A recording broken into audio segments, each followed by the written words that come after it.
સોમનાથમાં આવતીકાલે પીએમ મોદીના આગમનને લઈને મંદિર પરિસરને મનમોહક ફૂલોથી શણગારવામાં આવ્યું છે। વડાપ્રધાનના ભવ્ય રોડ શો માટે એનએસજી દ્વારા હેલિપેડથી મંદિર સુધી રિહર્સલ કરવામાં આવ્યું।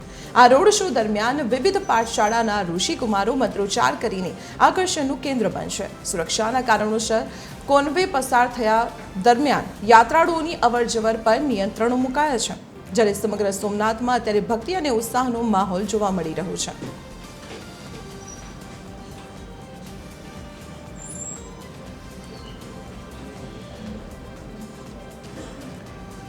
સોમનાથથી અમારા સંવાદદાતા મહેશ ડોડિયા અત્યારે અમારી સાથે જોડાયેલા છે। મહેશ, વડાપ્રધાન નરેન્દ્ર મોદી આવતીકાલે સોમનાથની મુલાકાત લેવાના છે, કેવી તૈયારીઓ અને કેટલો ઉત્સાહ છે લોકોમાં? ખાસ કરીને વાત કરવામાં આવે તો દેશના વડાપ્રધાન નરેન્દ્ર મોદી છે આવતીકાલે સોમનાથ છે પહોંચવાના છે। અમૃત મહોત્સવ 75માં ભાગ લેવાના છે, ત્યારે સોમનાથમાં છે તે વિવિધ તૈયારીઓને આપી દેવામાં આવ્યો છે।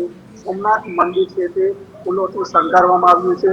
આપણે સીધા જ દ્રશ્ય બતાવું કે જે સોમનાથ મંદિર પરિસર છે તેમને વિવિધ ફૂલોથી છે તે શણગારવામાં આવ્યું છે અને સોમનાથમાં અનેરો ઉત્સાહ છે તે જોવા મળી રહ્યો છે। ખાસ કરીને વાત કરવામાં આવે તો દેશના વડાપ્રધાન નરેન્દ્ર મોદી છે તે હેલિપેડ ગ્રાઉન્ડ ખાતે પહોંચે ત્યારબાદ એક ભવ્ય રોડ શો છે તે યોજવામાં જઈ રહ્યું છે અને રોડ શો બાદ એક મંદિર ખાતે છે તે વિવિધ પૂજાઓ કરવાના છે। ત્યારબાદ તેઓ છે તે એક જાહેર સભાને પણ સંબોધન કરશે, ત્યારે રિહર્સલના ભાગરૂપે છે તે રિહર્સલ છે તે હાથ ધરવામાં આવ્યું છે।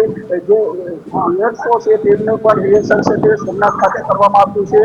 ખાસ કરીને વાત કરવામાં આવે તો જે અનેરો ઉત્સાહ છે તે સોમનાથ ખાતે છે તે જોવા મળી રહ્યો છે। વિવિધ ઓફિસથી સરકારથી લઈને ત્રિવેણી સુધી છે તે જે રોડ શો થવાનો છે ત્યાં વિવિધ જાત્રો છે તે પણ રજૂ કરવામાં આવશે અને સોમનાથ ખાતે ઉત્સાહ જોવા મળી રહ્યો છે। જી